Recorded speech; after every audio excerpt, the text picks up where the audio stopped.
આદેશ આદેશ હું એકતાનાથ ગુરુ યોગી તુલસીનાથજી બાપુ શ્રી શનિદેવ મંદિર ભવનાથ તલેટી ગિરનાર જુનાગઢ ગુજરાત।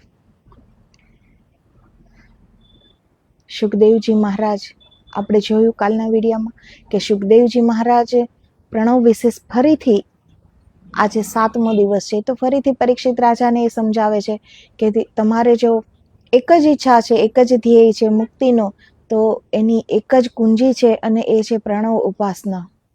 અને એ સમજાવે છે આત્મા કે આત્મા એ અજર અમર છે, આત્માને કોઈ સુખ દુઃખ નથી, એ નિર્લેપ રહે છે, આત્માને કોઈ જલાવી શકતું નથી, આત્માનું જન્મ મૃત્યુ નથી, આત્માને શોક આનંદ નથી, પરંતુ એ આત્મા આપણા મન સાથે એનો એક જોડાવ છે। તો જ્યારે આપણે મન આપણું સ્થિર થઈ જાય છે, આપણી વૃત્તિઓ નિરોધ આપણે કરી શકીએ છીએ, તો આત્માનું જે કનેક્શન છે મન સાથે એ છૂટી જાય છે। તો આત્મા તો પરમ શુદ્ધ છે જ। પછી એ આત્મા ને અગર આપણે મન સાથે જોડી રાખીએ છીએ એટલે જ તો આત્મા પણ આપણી સાથે ભટકતી રહે છે। જ્યારે આપણું મૃત્યુ થાય છે તો બદલે તો ખાલી આ શરીર જ છે ને, તો આ દેહનું વસ્ત્ર એક પછી એક એ આત્મા બદલતું રહે છે। તો એવી રીતે આત્મા પણ ભટકતી રહે છે, કેમ કે એ મનથી જોડાવ રાખે છે। તો જે મનના દોષો છે એ દોષો આત્મા સુધી પહોંચે છે, તો એ જ જોડાણ એ આપણે કાપવાનું છે। તો મન જ્યારે સ્થિર થઈ જાય છે ત્યારે આત્મા પાવન પવિત્ર બની જાય છે, નિર્મળ બની જાય છે, અને એ આત્મા જ્યારે પરમાત્મા સાથે મળી જાય છે ત્યારે એનામાં એક આત્મબળ પ્રાપ્ત થાય છે આત્માને, અને એ પરમાત્મા સાથે જોડાઈને અભિન્ન રૂપ બની જાય છે, અને ત્યારે જ એ પરમબ્રહ્મ પરમાત્મા સાથે અભેદ બની જાય છે। તો સુખદેવજી મહારાજ કહે છે કે આવો જે આત્મા છે એ કોઈ પ્રવચન વડે, કોઈ ઉપદેશ વડે એને જાણી શકાતો નથી, બુદ્ધિ વડે જાણવા યોગ્ય નથી, શ્રવણ વડે જાણવા યોગ્ય નથી, તેમજ જણાતો નથી એમ વેદો અને ઉપનિષદોએ માનેલું છે। પરંતુ આત્મામાં રહેલ કુટસ્થ ચૈતન્ય વડે અગર પ્રણવ ઉપાસના વડે આત્મા જાણવા યોગ્ય છે।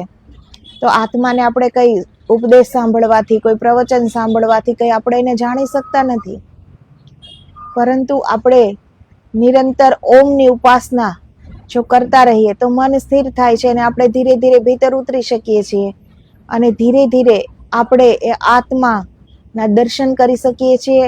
અને એ આત્મા જ્યારે શુદ્ધ, નિર્મળ, પવિત્ર, પાવન બની જાય છે, બધા સાથેનું એનો જોડાવ છૂટી જાય છે, ત્યારે એ આત્મામાં રહેલ કુટસ્થ બ્રહ્મ સુધી આપણે પહોંચી શકીએ છીએ।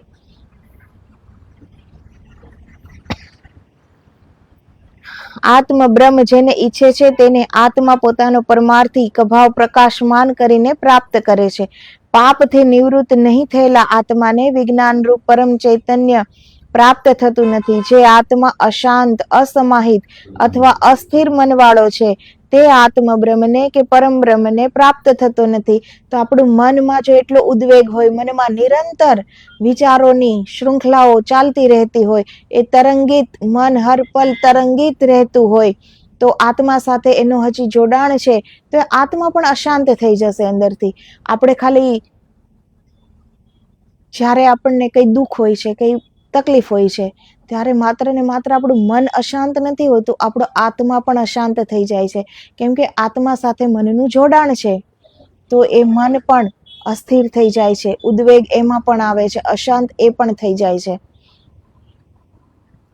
તો એવો જે આત્મા છે એને આત્મબ્રહ્મ ન કહી શકાય, એ મન સાથે જોડાવ વાળો હજી અશાંત છે, અર્થાત તેઓ આત્મા આત્મ ચૈતન્યને કે પરમ ચૈતન્ય રૂપ પરમાત્માને જોઈ વા જાણી શકતો નથી।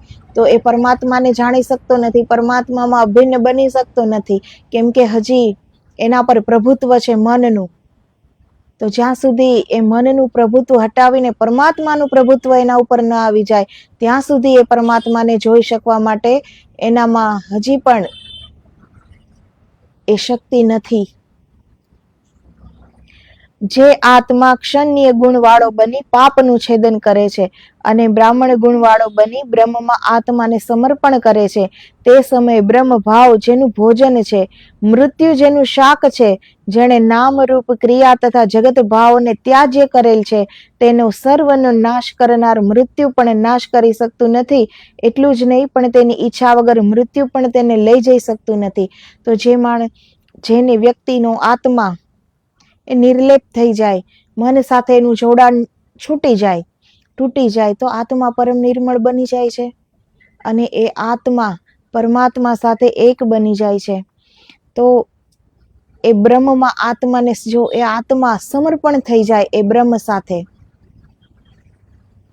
તો એની અંદર એક અલગ જ આત્મબળ પ્રાપ્ત થાય છે અને એ પરમબ્રહ્મ પરમેશ્વરને મળવા આતુર બની જાય છે અને એનામાં શક્તિ પણ એ આવી જાય છે કે એ બની શકે. તો જ્યારે પૂર્ણ સમર્પિત હોઈએ કે આપણે જીવતા છીએ છતાં આપણે નથી, પૂર્ણ સમર્પિત થઈ ગયા કે હું છું જ નહીં, આ શરીર મન બુદ્ધિ ચિત્ત ઇન્દ્રિયો આપણો આ અહંકાર એ બધાથી પરે ઉઠીને આપણે અગર આત્મભાવમાં જો જીવવા લાગીએ તો આપણું સાચું સ્વરૂપ તો એ જ છે ને. જે શરીર આ નાશવંત છે એ આપણું સ્વરૂપ નથી. શરીરના નાશ સાથે જ એની રહેલ મન બુદ્ધિ ચિત્ત ઇન્દ્રિય બધાનો નાશ થઈ જાય છે. તો જે બાહ્ય જગત નાશવંત છે, તો આપણું આ શરીર મન બુદ્ધિ ચિત્ત અહંકાર એ બધું પણ નાશવંત છે.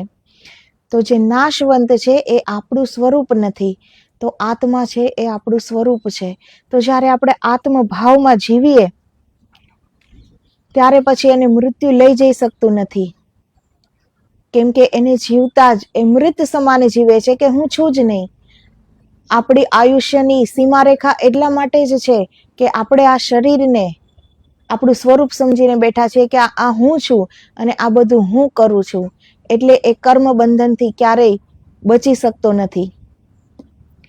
જ્યારે એ અહંકાર છૂટી જાય છે કે હું કંઈ પણ કરી શકવા માટે સમર્થ નથી, જો અંદરનો આત્મા ન હોય તો જ્યારે મૃતદેહ પડ્યો હોય તો એ મૃતદેહ કંઈ કરી શકવા શક્તિમાન છે? તો એવી જ રીતે જીવતા મૃત બનવાનું છે કે હું છું જ નહીં, જે મારી અંદર બેઠેલો પરમબ્રહ્મ પરમાત્મા છે એ જ કરાવી રહ્યો છે, એ જ કરી રહ્યો છે. સમગ્ર સૃષ્ટિમાં અને અનેક આવા બ્રહ્માંડોમાં માત્ર ને માત્ર એ બ્રહ્મનું અસ્તિત્વ છે, બીજા કોઈનું અસ્તિત્વ નથી આ જગતમાં. પરંતુ આપણે હજી શરીરથી પરે ઉઠ્યા નથી, આપણે હજી આ ચર્મની આંખ વડે આ શરીરને આ સંસારને જોઈએ છીએ, આ શરીરને આપણી ઓળખાણ બતાવીએ છીએ, એટલે આપણને આ બીજા બધાના શરીરો દેખાય છે. બાકી અહીં બીજા કોઈનું અસ્તિત્વ છે જ નહીં ઈશ્વર સિવાય. તો જ્યારે આત્મભાવમાં કોઈ મહાત્મા જ્યારે જીવવા લાગે છે, એને આત્મસમર્પણ કરી દીધું પરમબ્રહ્મ પરમાત્માના શરણોમાં, તો પછી એને એ મૃત્યુની સીમાથી પરે ઉઠી જાય છે. પછી કોઈ મૃત્યુ એને લઈ જઈ શકતું નથી, કેમ કે એ મૃત સમાન જ છે. તો એનું મૃત્યુ એ કોઈ કાળ લેવા નથી આવી શકતો, એનું પછી એ પોતાની ઈચ્છાથી આ દેહ ત્યાગે છે. માટે આત્માને અને આત્મામાં રહેલ કુટસ્થ બ્રહ્મને જે જાણે છે તે જ સાચો આત્મજ્ઞાની છે. જ્યાં સુધી આત્માને આવું આત્મજ્ઞાન પ્રાપ્ત થતું નથી ત્યાં સુધી કોઈ રીતે તેનો આત્માનો ઉદ્ધાર થઈ શકતો નથી. તો જ્યાં સુધી જ્ઞાન નથી ત્યાં સુધી તો આત્મા મનની જ વાત માનવાનો છે. મનમાં જે પણ દોષ ઉઠે છે, મનમાં જે અશાંતિ ઉઠે છે, મનમાં જે સ્વાર્થ ઉઠે છે, મનમાં જેટલો આ સંસાર વિશે ના ભોગ વિષયો ઉઠે છે, તો એ બધું આત્મામાં પણ ઉઠે છે, કેમ કે એનો એની સાથે જોડાવ છે. તો જ્યારે એ જ્ઞાન આવી જાય કે આત્મા એ અલગ છે, આ શરીરથી આત્મા અલગ છે, આપણે પણ આ શરીરથી અલગ છીએ, તો જ્યારે એનું જ્ઞાન થાય છે ત્યારે એ જ્ઞાનના પ્રકાશમાં જ એ આત્મા પરમ શુદ્ધ બનીને પરમાત્મા સાથે અભિન્ન રૂપ બની જાય છે. આત્મજ્ઞાન એ જ બ્રહ્મ જ્ઞાનનો પાયો છે. તો જ્યાં સુધી એ આત્માને એ સ્વયંને એ જ્ઞાન નહીં થાય કે હું આ શરીર નથી, હું આ મન નથી, આ મન સાથે જે જોડાણ છે એ મારું કામ નથી, એ મારું કાર્ય નથી, હું તો નિર્લેપ છું, અસંગ છું, અજર છું, અમર છું. જ્યારે એને એની શક્તિનો ખ્યાલ આવી જાય, જ્યારે જ્ઞાનથી જ્યારે આત્મજ્ઞાન પ્રાપ્ત થાય છે, ત્યારે જ એને બ્રહ્મ જ્ઞાન પ્રાપ્ત કરવા માટે એ શક્તિમાન બને છે.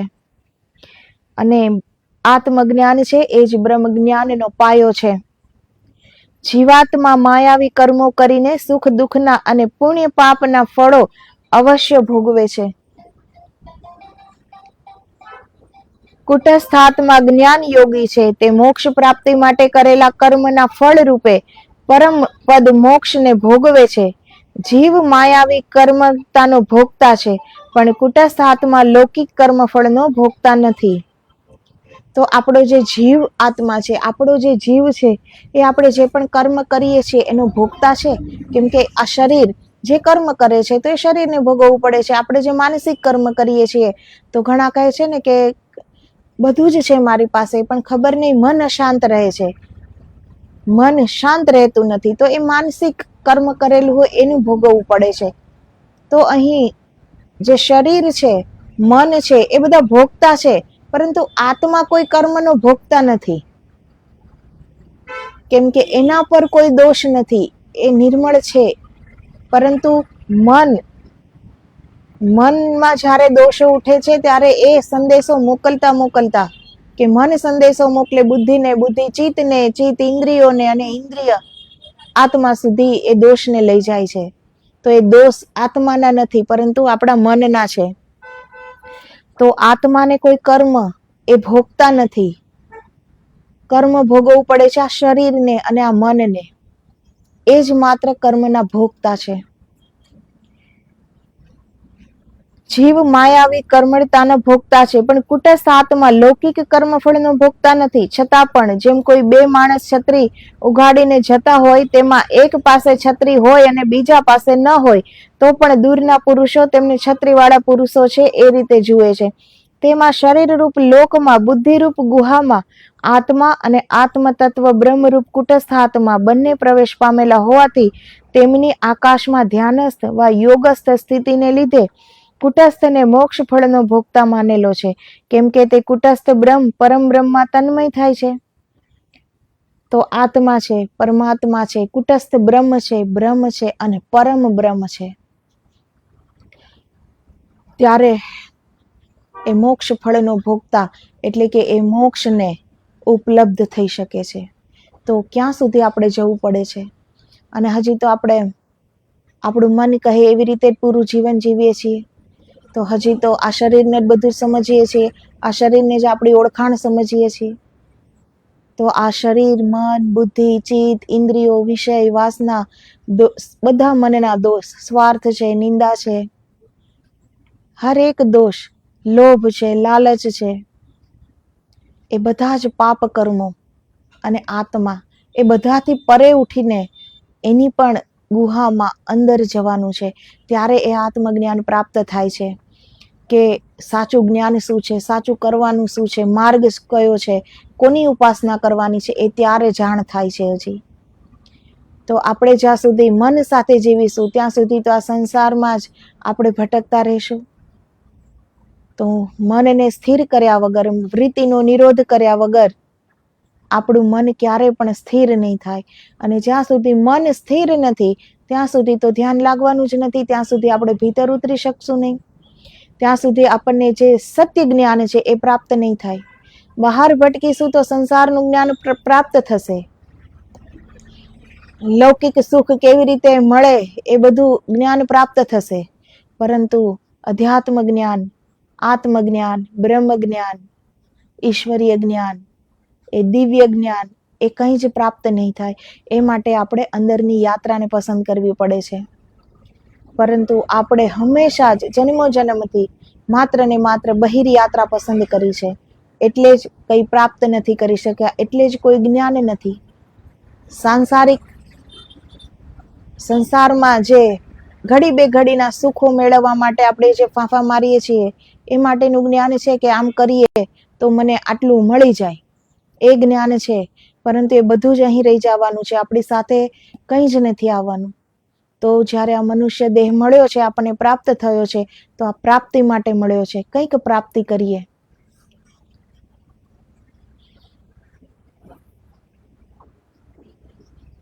કુટસ્થ બ્રહ્મ પરમ બ્રહ્મમાં તન્મય થાય છે. તેથી તે આત્માનું ગ્રંથિ તત્વ છેદન કરીને બ્રહ્મરૂપ નિર્મળ બનાવીને આત્માનો મોક્ષ કરી તન્મય તદ્રુપ થાય છે.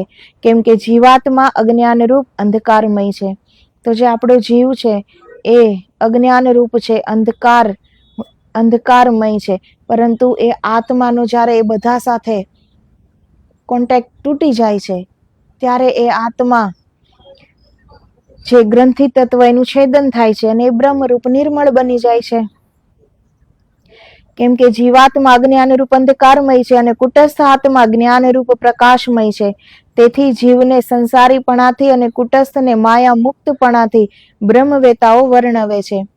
દુઃખની નિવૃત્તિ માટે બ્રહ્મ કર્મ કરનારાઓના સેતુરૂપ કુટસ્થ આત્મા છે. તે જ પ્રમાણે આત્માને મોક્ષ જવાના સેતુરૂપ કુટસ્થ અક્ષર બ્રહ્મ નારાયણ છે. કર્મ ફળ ભોગતા સંસારી આત્માને રથનો સ્વામી, શરીરને રથ, નિશ્ચયરૂપ આત્મબુદ્ધિને સારથી અને સંકલ્પ વિકલ્પને મનાદિરૂપી અશ્વોને બાંધવાની રજ્જુ લગામ જાણો.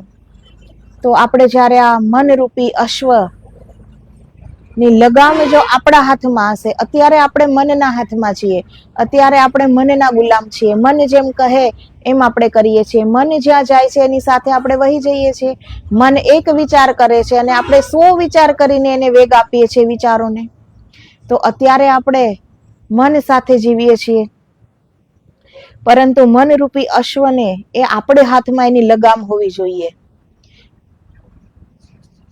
આપણી લગામ મનના હાથમાં છે અત્યારે. તો એ તદંતર એક ઊંધું છે. કરવાનું શું છે કે એ મનની લગામ આપણા હાથમાં હોવી જોઈએ. તો નિશ્ચયરૂપ આત્મબુદ્ધિ એને સારથી બનાવવો જોઈએ. અને આ શરીર છે એ એક રથ છે. તો રથને એવા સારથી મળી જાય, જેવી રીતે કુરુક્ષેત્રના મેદાનમાં અર્જુનજીના સારથી હતા શ્રી કૃષ્ણ ભગવાન. તો જ્યારે અર્જુનજીએ શ્રી કૃષ્ણ ભગવાનને ચૂન્યા, એ સાથે જ એની જીત નક્કી જ હતી. એ પછી તો માત્ર ને માત્ર આ બધું જે નિર્માણ હતું એ કરવું પડ્યું, આ યુદ્ધ હતું એ કરવું પડ્યું. બાકી જીત તો ત્યારે નિશ્ચય થઈ જ ગઈ હતી જ્યારે એને નારાયણને ચૂન્યા. તો એવી જ રીતે જ્યારે એક વ્યક્તિ, જે આપણી પાસે 2 યાત્રા છે, બહિર્મુખી ને અંતર્મુખી, તો જ્યારે બહિર્મુખી યાત્રાને જે પસંદ કરે છે એ સંસારમાં ઉલઝી જાય છે, ભટકી જાય છે. સંસારમાં ભટકાવ છે જ. ઘડી બે ઘડીના સુખ માટે માણસ ગમે તે કરી નાખે છે, પાપ કર્મ બાંધતો જાય છે. એમાં કર્મનો કોઈ લોપ નથી થતો, કર્મો વધતા જાય છે. અને આપણે આવ્યા છીએ કર્મને કાપવા માટે, કે જે કર્મો થઈ ગયા છે એને આપણે ભોગવી લઈએ અને બીજા કર્મો ઊભા ન કરીએ. પરંતુ બહિર્મુખી જે જિંદગી છે, જેને બહિર્મુખી યાત્રા ચૂની છે, એ તો કર્મ કર્યા વગર તો રહી શકશે નહીં. કોઈ પણ કર્મ તો કરતા જ રહેશે. આપણે શું એક પલ પણ કોઈ વિચાર કર્યા વગર રહી શકીએ છીએ? તો જે વિચાર કરીએ છીએ એ પણ તો માનસિક કર્મ જ થયું ને. તો જે બહિર યાત્રા ચૂને છે એના માટે સ્થિરતા અસંભવ છે. એ સ્થિર ન થઈ શકે, એનું મન સ્થિર ન થઈ શકે. એના મનમાં સતત તરંગો ઉઠતી રહે છે. બુદ્ધિ સતત ભૌતિકતાના વિચારોમાં એ ડૂબી રહે છે. અને જેણે અંતર્મુખી યાત્રા પસંદ કરી છે, તો એ સાથે જ એની જીત, એ સાથે જ એની મુક્તિ તરફની ગતિ એ નિશ્ચિત થઈ જાય છે. કે અંદરની યાત્રા શરૂ કરી છે તો આજે નહીં તો કાલે પહોંચશે જ ને મંજિલે. જેને ચાલવાનું શરૂ કર્યું છે અને જેને ખ્યાલ આવી ગયો કે મારી મંજિલ શું છે, તો એ લક્ષ્ય એની આંખ સામે છે, તો આજે નહીં તો કાલે પણ પહોંચશે તો ખરા જ ને. તો જેણે એ સત્યની યાત્રા પસંદ કરી છે, તો એ સમય જેની જીત નક્કી થઈ જાય છે. તો બહારનો માર્ગ છે એ અહંકારનો છે, ભૌતિકતાનો છે. એ ભટકાવનો માર્ગ છે, એ ઉલઝનનો માર્ગ છે. અને જે અંદરની યાત્રા છે એ સુલઝનનો માર્ગ છે, એ અધ્યાત્મનો માર્ગ છે. એમાં ઈશ્વરીય સદગુણો પ્રાપ્ત થશે અને ધીરે ધીરે સ્થિરતા અને ધીરતા આવતી જશે. અને ધીરે ધીરે આપણી અંદર એક જ્ઞાન ઉત્પન્ન થશે. અને એ જ્ઞાનના પ્રકાશમાં આપણે જ્યારે આગળ વધતા જશું ત્યારે આજે નહીં તો કાલે આપણે પરમાત્માને ઉપલબ્ધ કરી શકીશું, ઉપલબ્ધ થઈ જશું.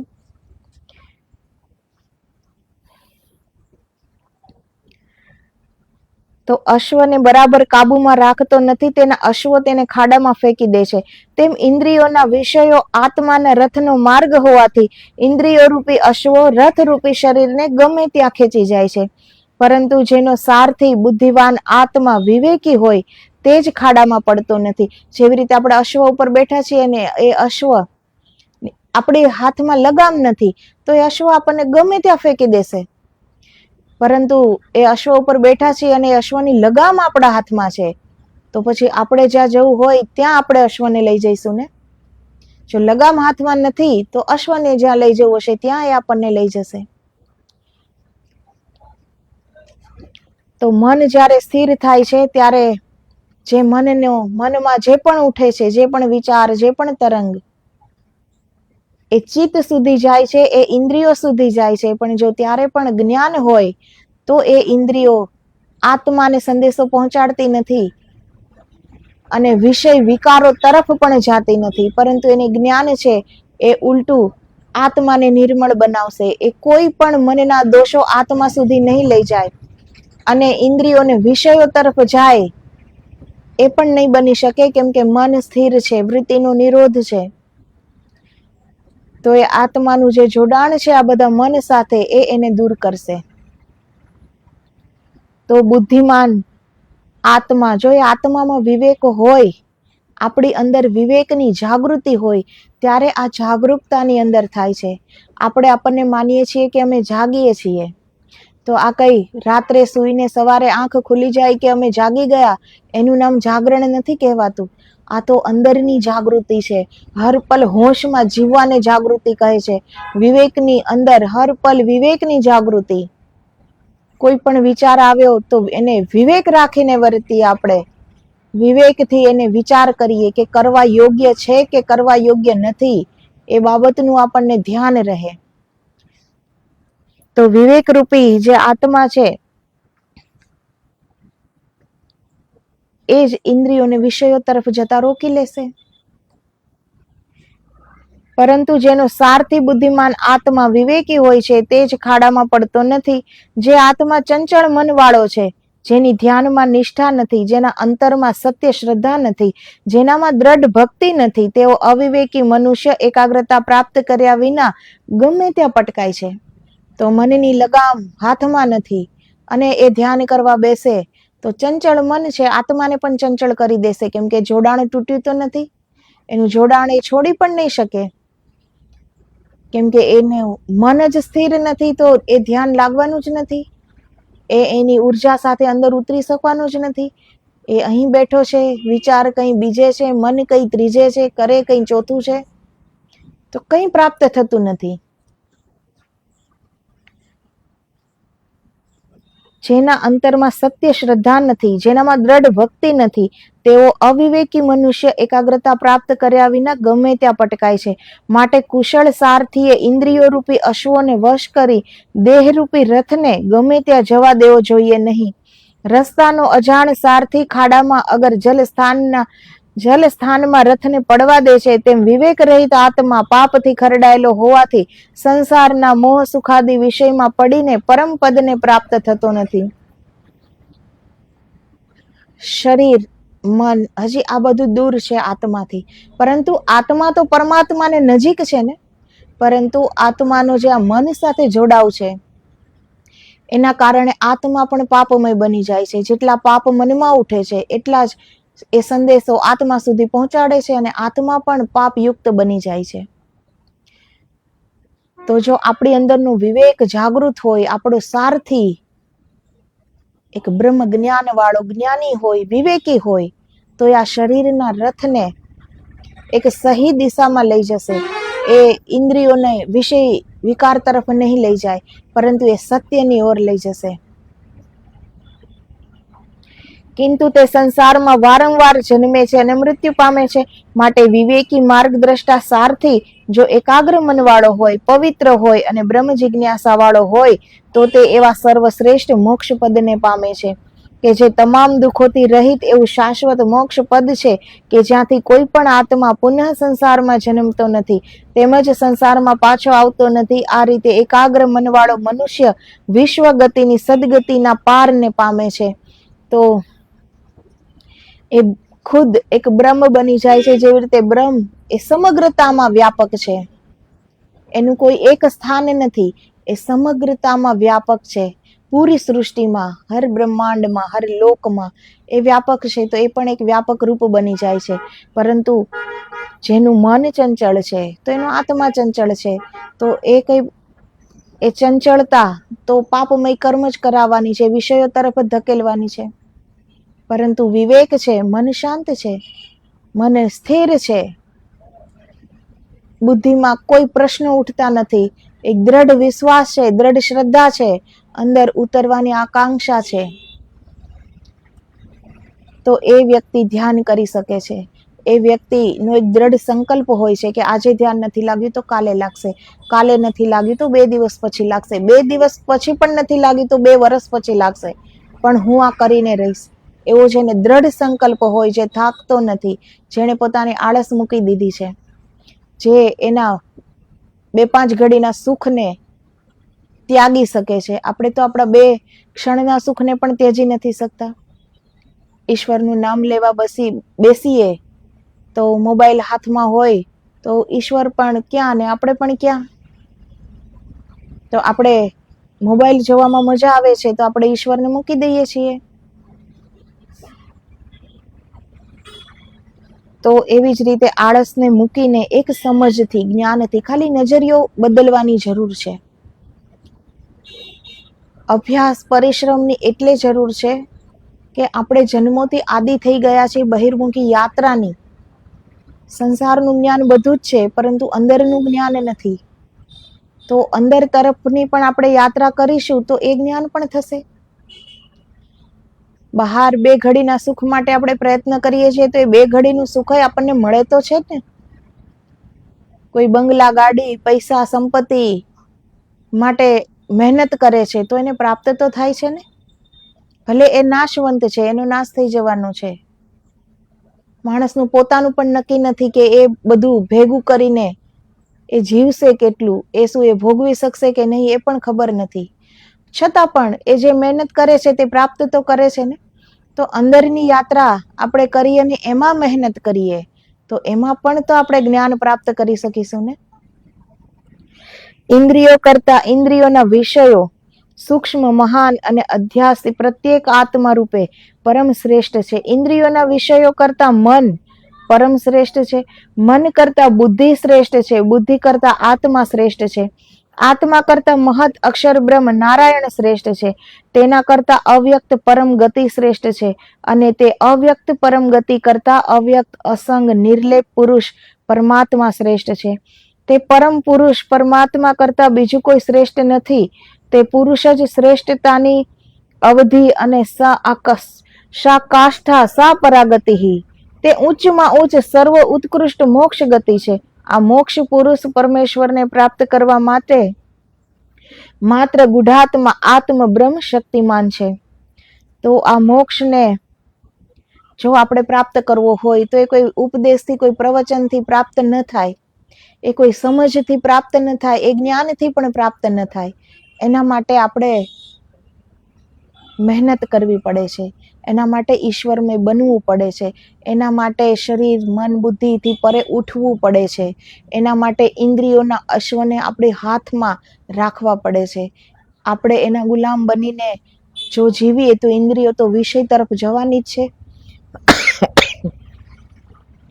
તો ઇન્દ્રિયોના જે ઘોડા છે એની લગામ આપણા હાથમાં હોવી જોઈએ. અને આત્માનું જે પાપમય આપણે બનાવી દીધી છે, આત્માને મનમાં જેટલા પણ દોષો ઉત્પન્ન થાય છે એ આત્મા ને એનો સંગ છે, આત્મા એની સાથે જોડાયેલી છે, એટલે આત્મા પણ પાપમય બની જાય છે. પરંતુ મન અગર સ્થિર થઈ જાય, મનને જ આપણે દોષ મુક્ત કરી દઈએ તો એ અંદર સંદેશો ક્યાંથી લઈ જશે? કોઈ પણ પાપ કર્મનો, કોઈ પણ દોષયુક્ત વિચાર એ અંદર પછી જશે જ નહીં ને. અગર મનના તલ પર જ આવતો નથી કોઈ દોષ તો અંદર તો નહીં જ જાય. તો આત્મા જ્યાં સુધી મનથી નિર્લેપ ન થઈ જાય ત્યાં સુધી એ આત્મા પરમાત્માને મળી શકતી નથી.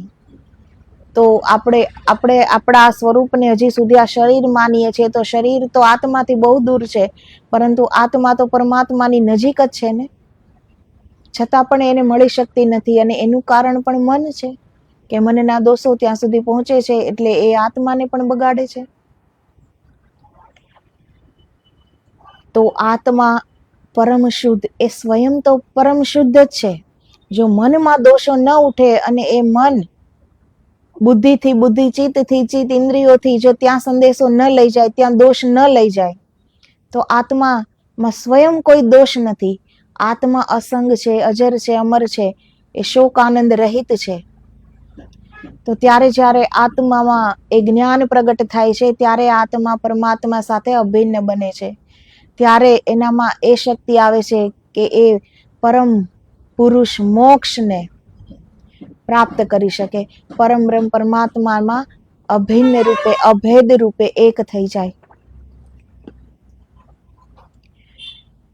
માત્ર ગુઢાત્મા આત્મ બ્રહ્મ શક્તિમાન છે. તે ભૂતોમાં અને આત્મામાં જ્ઞાન ચૈતન્યવાન ગુઢ રહેલો હોવાથી એકાગ્રતા વાળી સૂક્ષ્મ આત્મબુદ્ધિ વડે સૂક્ષ્મ દ્રષ્ટિથી, એટલે આત્મજ્ઞાનીઓથી દેખાય તેમ જ અનુભવાય છે.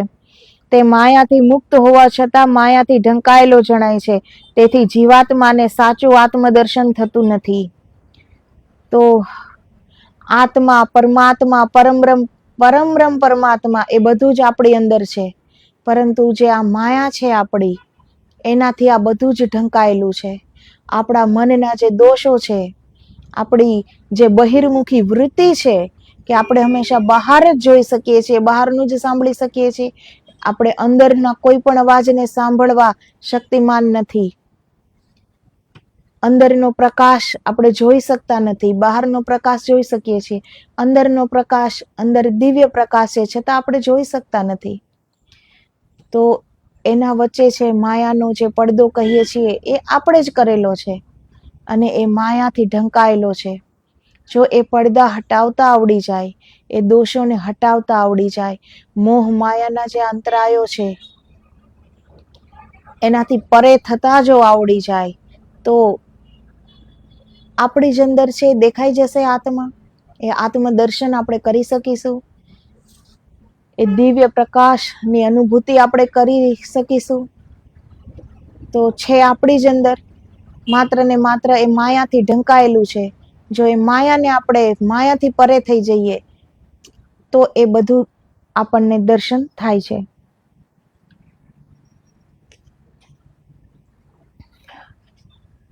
તે માયાથી મુક્ત હોવા છતાં માયાથી ઢંકાયેલો જણાય છે. તેથી જીવાત્માને સાચું આત્મદર્શન થતું નથી.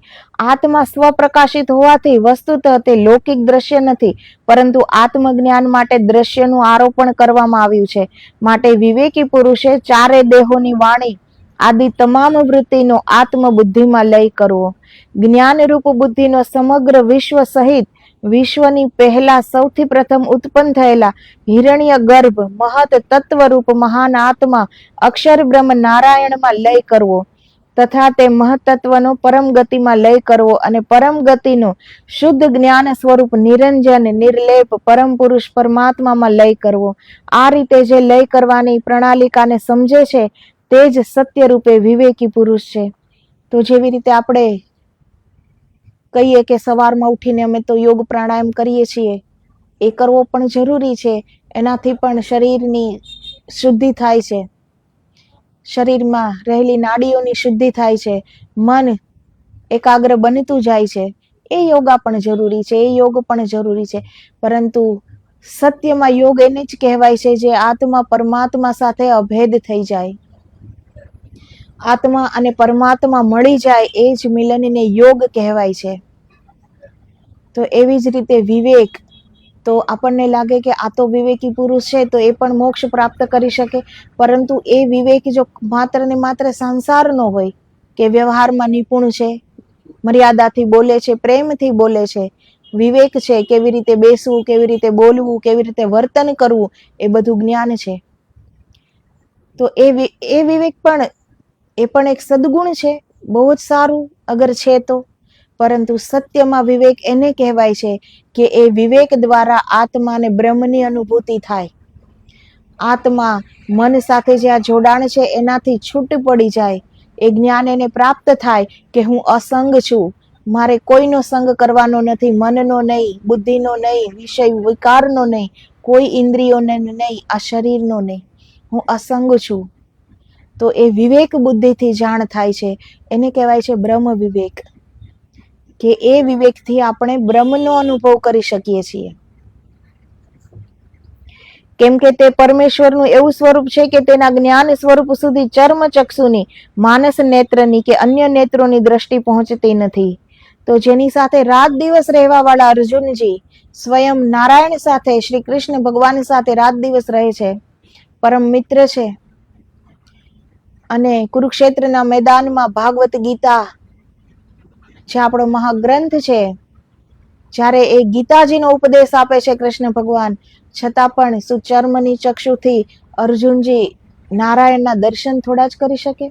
ત્યારે નારાયણ એને દિવ્ય દ્રષ્ટિ આપે છે, જ્યારે એને એનું વિરાટ સ્વરૂપ બતાવે છે ત્યારે. તો આપણે જ્યાં સુધી આ ચર્મ દ્રષ્ટિ ખુલે, માત્ર ને માત્ર ચર્મ દ્રષ્ટિથી આપણે આ જગત જોઈ શકાય, આપણી અંદર ન જોઈ શકાય. એ પરમાત્માને આ દ્રષ્ટિથી નથી જોઈ શકાતો. નહીતર તો આપણી જ અંદર છે, આપણે જોઈ લીધો હોય ને, કે આંખ ખોલીએ છીએ ત્યારે જગત દેખાય છે, તો આંખ બંધ કરીએ તો અંદર પરમાત્મા પણ દેખાવો જોઈએ ને. પરંતુ એ આ ચર્મની દ્રષ્ટિથી નથી દેખાતો. એ માટે અંતરચક્ષુ ખોલવા પડે છે. તે પરમાત્માનું નામ લેવા છતાં નામ લેનારી વાણી ત્યાં સુધી પહોંચતી નથી. તો જ્યાં સુધી આપણે આ વાણીથી, આ જીહવાથી, આ મુખથી, મનથી જ્યાં સુધી આપણે ઈશ્વરનું નામ લઈએ છીએ, ત્યાં સુધી એને એ વાણી ઈશ્વર સુધી નથી પહોંચતી. વારંવાર મનન કરવા છતાં જ્યાં મન પહોંચતું નથી, જેને માટે તર્ક અને બુદ્ધિથી અભ્યાસ અને કલ્પના કરવા છતાં જે બુદ્ધિથી જણાતો નથી, અંતઃકરણની અને વિશેષ રૂપથી પણ તેને જાણી શકાતો નથી, અનેક પ્રકારની ભાષા વિદ્યાઓ શીખવા છતાં જે જણાતો નથી, અગર અમુક અંશે પરમેશ્વરને વેદો ઉપનિષદો આદિથી જણાય છે, તેના કરતા તે પૂર્ણ સત્ય રૂપે જુદો અને ઉચ્ચ પ્રકારનો છે. તો જેને સ્વયંને અનુભૂતિ નથી, પરંતુ સુખદેવજીને તો સ્વયંની અનુભૂતિ છે ને, તો એને ખબર છે કે એ શું છે, પરમબ્રહ્મ પરમાત્મા એ શું છે, મોક્ષ એ શું છે, એ એને સ્વયં અનુભૂતિ કરી છે, તો એને ખ્યાલ છે. પરંતુ આપણને તો ખ્યાલ નથી ને, બીજા બધાને તો ખ્યાલ નથી ને. તો એ પૂર્ણ સત્ય એ કોઈ વેદ ઉપનિષદમાં પણ લખ્યું ન હોય. વેદો પણ નેતિ નેતિ એટલે જ કહે છે ને, એ પણ ત્યાં રૂકી જાય છે. એની પાસે પણ શબ્દ નથી. આનંદ, આપણે એમ કહી શકીએ કે એક આનંદમાં છું, પરંતુ એ આનંદ આપણે શબ્દમાં લખી શકીએ કે હું આનંદમાં છું, પરંતુ એ કેવા આનંદમાં? એ તો માણસ જેને આનંદ છે એને જ એ અનુભવ છે, પરંતુ એ આનંદ એ શબ્દોમાં તો નહીં લખી શકે ને. એનો જે અનુભૂતિ છે એ શબ્દોમાં તો નહીં લખી શકે. આનંદ એ 3 શબ્દ તો શબ્દમાં લખી શકાય, પરંતુ તેનો અનુભવ કે કેવો આનંદ છે, એ તો અનુભવનો વિષય છે. એના કોઈ શબ્દો તો નથી કે આપણે લખી શકાય. તો પરમાત્મા છે અનુભૂતિનો વિષય છે, શબ્દનો વિષય નથી કે વેદ શાસ્ત્રમાં એ લખી શકાય. વેદ શાસ્ત્રમાં પરમેશ્વર સુધી પહોંચવાનો માર્ગ આપણે જાણી શકીએ, પરંતુ એનો અનુભવ ન કરી શકીએ, એની અનુભૂતિ ન કરી શકીએ જ્યાં સુધી આપણે ત્યાં ન જઈએ, જ્યાં સુધી એ સ્થિતિ આપણી ન હોય, જ્યાં સુધી આપણે એ પરમ પદને પ્રાપ્ત ન કરીએ, જ્યાં સુધી આપણે એ અનુભૂતિ ન કરીએ, એ પરમ આનંદ જ્યાં સુધી આપણને ઉપલબ્ધ ન થઈ જાય, ત્યાં સુધી એ બધી જાણકારી અપૂર્ણ છે. એટલે જ તો વેદ નેતિ નેતિ, એને છેલ્લે નેતિ નેતિ કહી દીધું. જેનું વર્ણન વાણી કરી શકતી નથી. વાણી ત્યાં જતા વિરામ પામે છે, પરંતુ તે પ્રભુની ચેતનાથી વાણી પોતાનું કાર્ય કરી શકે છે. તો જે આપણી અંદરની ચૈતન્યની વાણી છે એ ઈશ્વર સુધી પહોંચે છે. આપણી વાણી ઈશ્વર સુધી પહોંચતી નથી. આપણે જે જપ કરીએ છીએ તો એ એક પગથિયા રૂપી કામ કરે છે કે આપણે જપ કરીએ છીએ તો બહારથી એ બધા મન જેટલું પણ બહાર ગયું છે એમાં થોડી એકાગ્રતા આવતી જશે કે અત્યારે હું જપ કરું છું તો આપણું ધ્યાન જેનું પણ આપણે જપ કરતા હોય એના તરફ રહે છે. તો ચારે બાજુ જે મન ભટકે છે એ ચારે બાજુ નહીં ભટકે અને એકમાં સ્થિર થવાની કોશિશ કરતું રહે, એ માટે જપ જરૂરી છે. પરંતુ જે આ જીવાથી જપ કરીએ છીએ પરમેશ્વર સુધી નથી પહોંચતું. તો એ કઈ વાણી પહોંચે છે? એ આપણું ચૈતન્ય જ્યારે એ જપ કરવા લાગે, એ ચૈતન્ય રૂપી એ વાણી એ ઈશ્વરના ચરણે પહોંચે છે. અને ત્યાં જતા વાણી પણ વિરામ પામે છે, ત્યાં શબ્દ નથી. જેવી રીતે જ્યાં સુધી આપણે પ્રાર્થના ઈશ્વર સામે પ્રાર્થના કરી શકીએ છીએ ત્યાં સુધી એ પ્રાર્થના સાચી નથી. કેમ કે અગર સાચે જ ઈશ્વર તરફ પ્રેમ છે, ભાવ છે, તો એ ભાવમાં ગદગદિત એ આપણું ગળું રૂંધાઈ જાય છે. આપણે એક શબ્દ પણ બોલી શકતા નથી. જો એવો ભાવ હોય, એવો પ્રેમ હોય તો જ્યાં સુધી ઈશ્વરની સમક્ષ આપણે બોલી શકીએ છીએ, જ્યાં સુધી આપણી પાસે બોલવા માટે શબ્દો છે, ત્યાં સુધી એ પ્રાર્થના સત્ય પ્રાર્થના નથી. એ તો માત્ર આપણને લાગે છે કે અમે પ્રાર્થના કરી. તો જ્યાં વાણી વિરામ પામે છે ત્યાં ચૈતન્યની વાણી ઉજાગર થાય છે. આ વાણીથી આપણે કઈ ન પ્રાપ્ત કરી શકીએ. તે વાણી રૂપે અગર વાણી વડે બ્રહ્મ ઉપાસના કરે છે તે બ્રહ્મ વાણી નથી. જે પ્રભુને મન વડે કોઈ જાણી શકતું નથી, પરંતુ જેથી શક્તિથી મન તેના ગ્રાહ્ય એવા લૌકિક પદાર્થોને જાણવા સમર્થ થાય છે તેને જ બ્રહ્મ જાણો. જેની લોકો મન રૂપે અગર મન વડે ઉપાસના કરે છે તે બ્રહ્મ નથી. જે બ્રહ્મને નેત્રો દેખવા સમર્થ નથી, પરંતુ જેની ચેતના દ્વારા નેત્રો લૌકિક પદાર્થોને દેખે છે તેને જ બ્રહ્મ જાણો. લોકો જેની નેત્ર રૂપે યા નેત્રો વડે ઉપાસના કરે છે તે બ્રહ્મ નથી. જે બ્રહ્મના અવાજને કોઈ જીવ સ્ત્રોત્ર અથવા કાનથી સાંભળી શકતો નથી, કર્ણ તેને સાંભળવા શક્તિમાન નથી, પરંતુ તે બ્રહ્મની શક્તિથી સ્ત્રોત્ર વિશ્વ બહારના બ્રહ્મમય અવાજને શ્રવણ કરી શકે છે તેને જ બ્રહ્મ જાણો. તો આ આપણી આંખ છે, ચર્મની આંખ છે, પણ આપી તો ઈશ્વર જ છે ને. જે એ બહારનું ભલે અંદરનું જોઈ નથી શકતી, પરંતુ બહારનું તો સમગ્ર જોઈ શકે છે. તો સુખદેવજી મહારાજ કહે છે એ પણ બ્રહ્મ છે. અહીં સઘળું સર્વ અહીં બ્રહ્મરૂપ છે. અહીં કોઈ પણ જડ કે કોઈ પણ ચેતન કે જીવ માત્ર કે પશુ પંખી પ્રાણી કોઈ પણ એમાં અહીં કોઈ ભેદ જ નથી. એ બધા જ બ્રહ્મરૂપ છે. બધાની અંદર એક જ બ્રહ્મ રહેલો છે. માત્ર બધાના શરીર અલગ છે. પોતપોતાના કર્મ અનુસાર જે શરીરો મળે છે એ પ્રાપ્ત થયા છે કર્મના અનુસાર, પરંતુ એની અંદર રહેલો બ્રહ્મ બધામાં એક જ છે. એમાં કોઈ ભેદ નથી. તો કોઈનામાં એ ભિન્નતા છે જ નહીં. એ આપણને માત્ર ભિન્નતા ભાસે છે કે આ બધા અલગ અલગ છે. બાકી સર્વમાં એક જ બ્રહ્મ તત્વ એક જ છે. તો જે કાન બહારનો અવાજ સાંભળી શકે છે એ પણ બ્રહ્મ જ છે ને, કે બહારનો અવાજ તો સાંભળી શકે છે. એ આપણી અંદર ચાલતા અનાહદ નાદ એને નથી સાંભળી શકતો. અજપા ગાયત્રી જે સોહમ સોહમ હર શ્વાસની સાથે આપણે જપીએ છીએ એને પણ નથી સાંભળી શકતો. પરંતુ બહારનું તો બધું સાંભળી શકે છે ને, તો એ પણ બ્રહ્મ છે. તો સુખદેવજી મહારાજ તો ખુદ સ્વયં બ્રહ્મરૂપ છે, તો એને તો બધું બ્રહ્મરૂપ જ દેખાવાનું છે. અને જે પણ બ્રહ્મરૂપ થઈ ગયા એને પૂરી સૃષ્ટિમાં સઘળું સર્વ બ્રહ્મરૂપ જ દેખાય છે. બીજું કઈ નથી દેખાતું એને. તો આશીર્વાદ સાંભળવા માટે ઉપાસના કરે છે તે બ્રહ્મ નથી. અર્થાત શુદ્ધ પરમ બ્રહ્મ કોઈને સ્વમુખે આશીર્વાદ દેતા નથી. અને તે આશીર્વાદ કોઈ આત્માથી ચારે દેહોમાંના કોઈ સ્ત્રોત્ર વડે સાંભળી શકાતો નથી. તો જે અંદરથી જે આશીષ નીકળી જાય છે એ આ ચારેય શરીરોની પરે હોય છે. એ આશીર્વાદ શબ્દોથી નથી દેવાતો. જે શબ્દોથી આશીર્વાદ દેવાતો હોય છે એ માત્ર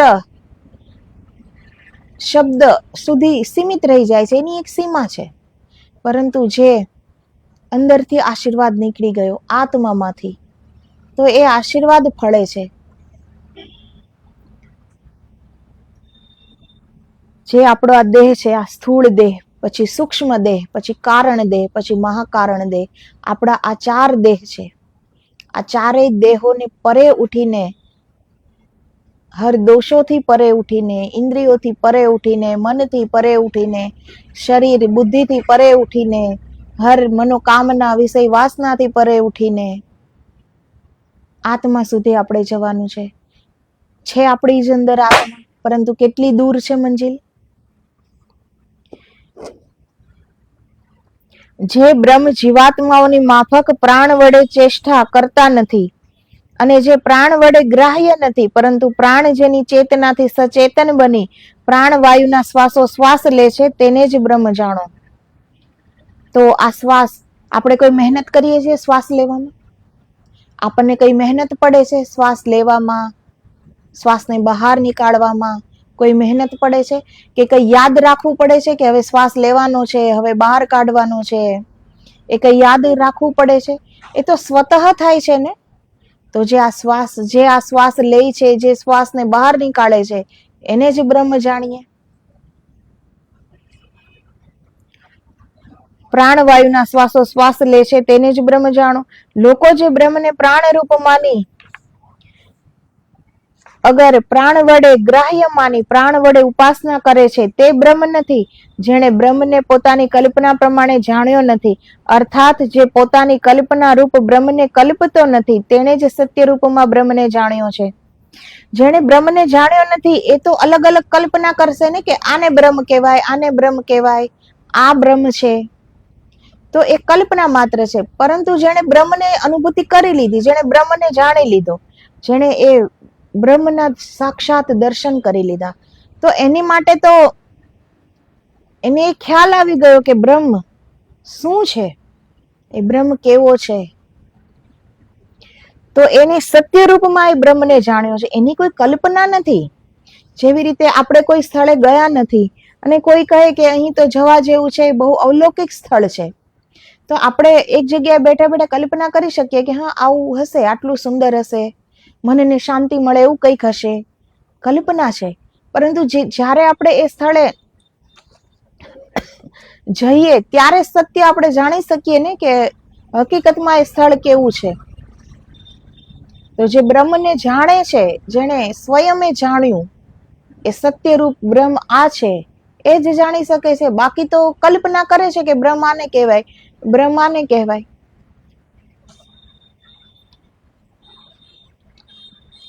તો તેણે જ સત્ય રૂપમાં બ્રહ્મને જાણ્યો છે, અને જેણે પોતાની કલ્પના મુજબ બ્રહ્મને જાણ્યો છે, તેણે સાચી રીતે બ્રહ્મને જાણ્યો જ નથી. એટલે જ બ્રહ્મ જ્ઞાતા એ બ્રહ્મને જાણ્યો નથી. પણ જે બ્રહ્મ સ્વરૂપના જ્ઞાન વિનાનો અજ્ઞાન દેખાય છે, તેવા આત્માએ, અર્થાત જેણે જ્ઞાન વડે બ્રહ્મના સ્વરૂપની કલ્પના કરી નથી, તેવા બ્રહ્મ અજ્ઞાનને જ સાચી રીતે બ્રહ્મને જાણ્યો છે. તો જે એમ કહે છે કે હું બધું જાણું છું, હું બ્રહ્મને જાણું છું, તો કોઈ વાંચી લેવાથી, સાંભળી લેવાથી બ્રહ્મને જાણી શકાતો નથી. સારા પ્રવચનો સાંભળવાથી, સારા ઉપદેશ સાંભળવાથી આપણે એમ કહીએ કે હા બ્રહ્મને જાણી લીધો, તો એ માત્ર કલ્પિત કલ્પના છે. પરંતુ જે માણસ કોઈ કલ્પના નથી કરતો, એને સાચે જમાં સત્યમાં બ્રહ્મને જાણવાની ખેવના છે. એ તો પરિશ્રમ કરે છે, અભ્યાસ કરે છે, કઈ કહેતો નથી કે હું જાણું છું. કેમ કે એની અંદર સત્યતા છે, એની અંદર કાલ્પનિક દુનિયા નથી, એ સપનામાં નથી રાચતો, એ હકીકતમાં માને છે. એટલે એ પોતે બ્રહ્મ સુધી પહોંચશે પોતાના પરિશ્રમથી, ઈશ્વરમય બનીને, ઈશ્વરને સમર્પિત કરીને જીવન, એ બ્રહ્મ સુધી પહોંચશે. તો જે પણ વેદ શાસ્ત્રોના જ્ઞાતા છે, વેદ વેતાઓ છે, એ ત્યાં સુધી નથી પહોંચી શકતા. અને બિલકુલ અનપઢ છે, અજ્ઞાન છે, એ મોક્ષને પામી જાય છે. કેમ કે એની અંદર અહંકાર નથી હોતો કે હું જાણું છું બ્રહ્મ શું છે.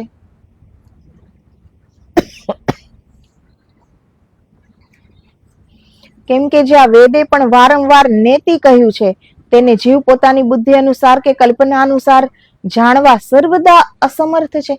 વેદો પણ જ્યાં નેતિ નેતિ કહી શકતા હોય કે હવે આગળ તો હું પણ કઈ જાણતો નથી, નેતિ નેતિ. તો જ્યાં વેદો પણ નેતિ નેતિ કહી દે છે, ત્યાં આપણે એમ કહીએ કે હું બ્રહ્મને જાણું છું, તો એ તો કપોળ એક કલ્પના જ થઈ ને. અને જેણે સત્યમાં બ્રહ્મને જાણ્યું છે, એને તો જીવતા જ મરતા આવડી ગયું. એ હવે છે જ નહીં, તો કેવી રીતે કહે કે મેં બ્રહ્મને જાણ્યું? એ હવે હું પણ છે જ નહીં, એ અહંકાર છે જ નહીં, તો એ તો કઈ કહેશે જ નહીં કે મેં બ્રહ્મને જાણ્યું. કેમ કે બ્રહ્મને જાણતા જ ને એ બ્રહ્મરૂપ બની ગયો, એને ખબર પડી ગઈ કે હું કઈ જ નથી, તો મેં બ્રહ્મને જાણ્યો એ કેવી રીતે કહી શકે? હા, પરંતુ જેને નથી જાણ્યો, જેને હજી અહંકાર છે જેનામાં કે હું પણ છું, એ એમ કહી શકે કે હા, મેં બ્રહ્મને જાણ્યું. તો જ્યાં વેદો પણ નેતિ નેતિ કહી જાય છે, તો આપણે તો બીજા તો વાંચીને સાંભળીને ક્યાંથી બ્રહ્મને જાણી શકીએ? તો એ માટે આપણે સૌ મહેનત કરીએ, અભ્યાસ કરીએ, દ્રઢ શ્રદ્ધા રાખીએ, વિશ્વાસ રાખીએ અને દ્રઢ સંકલ્પ કે મનુષ્ય જીવન મળ્યું છે તો આત્મ કલ્યાણના માર્ગે આ જીવનને આગળ વધારીશું, કંઈક પ્રાપ્ત કરીશું. મનુષ્ય થઈને પણ પશુવત જીવન જીવવાને બદલે સાચે જ એક માનવનું જીવન જીવીશું. તો જેનો અહંકાર મટી ગયો છે, એ ક્યારે પણ નહીં કહે કે એને બ્રહ્મને જાણ્યું છે, છતાં પણ એ નહીં કહે કે મેં બ્રહ્મને જાણ્યું છે. પરંતુ જે કપોલ કલ્પના કરે છે, એવા બ્રહ્મવેતાઓ કે જેને વેદના શ્લોકો, વેદની ઋચાઓ યાદ છે, બધું જ વાંચન કર્યું છે, એ એમ કહેશે કે મેં બ્રહ્મને જાણ્યું છે, કેમ કે એની પાસે શબ્દો છે. બ્રહ્મ છે એ શબ્દોથી પરે છે. જ્યાં શબ્દો વિરામ પામે છે, ત્યાં બ્રહ્મ છે. ત્યાં આપણા આ શબ્દો પહોંચતા પણ નથી, એ બ્રહ્મ છે. અને જેણે બ્રહ્મને જાણ્યું, એ બ્રહ્મને જાણતાની સાથે જ એ બ્રહ્મ જ્ઞાન આવી જાય છે કે હું કંઈ જ નથી. તો પછી પ્રશ્ન જ નથી ઉઠતો ને કે એ પોતાના મુખથી બોલે કે મેં બ્રહ્મને જાણ્યું. તો સૌથી પહેલા આપણે અહંકાર આપણો જો નહીં છૂટે કે હું પણ કંઈક છું, ત્યાં સુધી એ અહંકારનો ભાર એટલો બધો છે કે એ આપણને એમાં જ ઉલઝાવી દેશે. તો સૌ પ્રથમ અહંકારને દૂર કરીએ કે હું કંઈ નથી. આપણી અંદર બેઠેલો ઈશ્વર એ જ બધું કરે છે, એ જ કરાવે છે. અનેક વાર આ સૃષ્ટિ બની છે, આ કઈ પહેલી વાર તો બની નથી. અનેકો વાર આ સૃષ્ટિનું સર્જન થયું અને લય થયું. અનેક બ્રહ્માંડ બન્યા. આ જે દેવી દેવતાઓ છે, એમાં એ પણ આવી જાય છે કે બધાનું જેણે સર્જન કર્યું એ પરમબ્રહ્મ પરમાત્મા, શું એ ક્યારેય કઈ બોલે છે કે હું પરમબ્રહ્મ પરમાત્મા છું? ત્યાં કોઈ વાણી નથી જતી, કોઈ શબ્દ નથી જતા. ત્યાં જાય છે માત્ર ને માત્ર આપણો ભાવ, આપણી શ્રદ્ધા, આપણો વિશ્વાસ, આપણી લગની, આપણો પરિશ્રમ અને આપણું સમર્પણતા અને આપણા સદગુરુનો આશીર્વાદ. જો એટલા કૃપા પાત્ર આપણે બની શકીએ, એવું જીવન જીવી શકીએ કે આપણે આપણા સદગુરુની કૃપા પાત્ર બનીએ, તો એના આશીર્વાદથી આ માર્ગ થોડો સરળ બની જાય છે. મંજિલ બહુ દૂર છે અને આયુષ્યની એક સીમા છે, એક અવધિ છે, અને એમાં જ આ બધું કરવાનું છે. જ્યાં સુધી અહંકાર નહીં છૂટે. ઈશ્વર ક્યારે એમ નથી કહેતો કે હું ઈશ્વર છું, પરંતુ થોડું પણ ઈશ્વરનું નામ લીધું હોય, થોડું પણ કઈ જ્ઞાન પ્રાપ્ત કર્યું હોય, એ પોતાને જ્ઞાની કહેવડાવે છે કે મને આ બધી ખબર છે, હું બધું જ જાણું છું.